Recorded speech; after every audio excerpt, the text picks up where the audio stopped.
Untuk pertanyaan pertama itu bagaimana Anda mendeskripsikan budaya Jerman secara umum? Ya, secara umum yang paling terkenal itu budaya tepat waktu. Setelah itu Ordnungsrecht atau sesuatu yang teratur. Ya, jadi kalau misalkan kita tinggal di sana semuanya serba teratur, dari mulai pekerjaan dan lain sebagainya. Setelah itu budaya membaca, ya itu juga patut diapresiasi karena akses untuk mendapatkan lebih mudah juga. Itu beberapa budaya yang saya tahu. Kalau nilai-nilai utama yang mereka junjung sebagai masyarakat? Sebagai masyarakat Ordnungsrecht, so keteraturan sih ya, dan Ordnung atau aturan.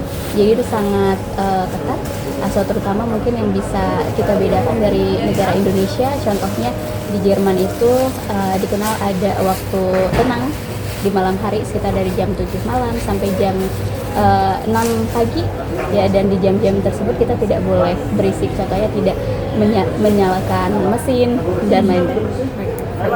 Oke, kalau bagaimana orang Jerman memandang waktu atau ketepatan waktu? Ketepatan waktu tentu saja berbeda-beda ya, tetapi secara umum itu sangat ketat ya untuk ketepatan waktu, entah di bidang pekerjaan, sekolah dan lain-lain. Tetapi pasti juga ada yang tidak tepat waktu ya, tetapi secara keseluruhan yang tepat waktu. Tapi mungkin ada beberapa hal yang sedikit berbeda, contohnya ketepatan waktu kendaraan umum. Ya, jadi tidak semuanya selalu tepat waktu, melainkan ada juga yang terlambat atau mengalami kendala dan lain-lain. Frau itu pernah ke Jerman? Sudah. Apa budaya yang paling disukain dari Yang disukain, yang mungkin menurut saya membuat tercengang atau membuat kaget kali ya, yang awalnya saya kira di sana itu orang-orang tidak ramah, ternyata ketika saya tinggal di suatu pedesaan, di sana orang-orang saling menyapa ketika kita berpapasan. Contohnya ketika kita bertemu, orang selalu menggunakan kata halo, udah ya. Oke, untuk terakhir dari aku itu adakah stereotip tentang orang Jerman yang kurang akurat? Ya, mungkin yang paling dikenal itu tentang ketepatan waktu kali ya. Itu dari aku. Melanjutkan pertanyaannya, bagaimana peran keluarga dalam kehidupan masyarakat di Jerman?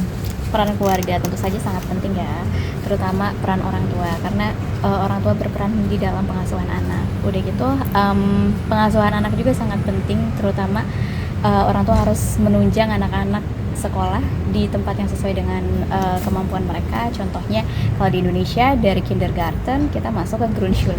Nah, sedangkan di Jerman dari Grundschule itu akan dibedakan ke beberapa sekolah. Ada Hauptschule, Realschule, Gymnasium dan lain sebagainya. Nah, di situ ditentukan apakah anaknya mau langsung kuliah atau mau melanjutkan kerja. Maka dari itu peran keluarga dirasa sangat penting di sini. Bagaimana budaya makan dan kebiasaan kuliner di Jerman? Budaya makan, kalau untuk sarapan pagi itu kebanyakan orang mengkonsumsi tentu saja roti ya, Butterbrot, so es ist typisches Essen in Deutschland, und dann Selai, genau, ya Eier, also ya Eier atau telur, Alpukat ya, biasanya juga alpukat ya mungkin, atau jus ya, atau kopi, dan itu suatu budaya juga orang mengkonsumsi kopi ya, kopi hitam. Lalu untuk makan siang dan makan malam itu lebih berat lagi makanannya,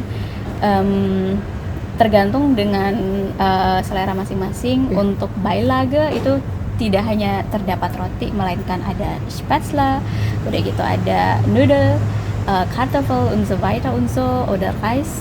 Und dann Abendessen auch, also normalerweise isst man dann im Restaurant, orang biasanya makan di restoran, dan itu biasanya waktunya lebih teratur ya. So that's it. Seperti apa gaya komunikasi orang Jerman dalam kehidupan sehari-hari?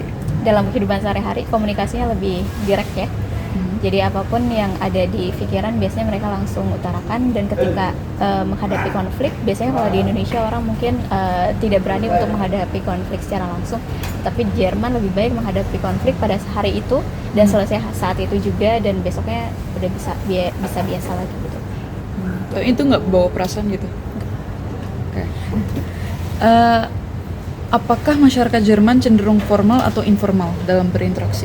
Tergantung situasi. Contohnya kalau misalkan kita di restoran sebagai pelayan, tentu saja kita menggunakan konteks formal, atau di sekolah, tergantung situasinya juga.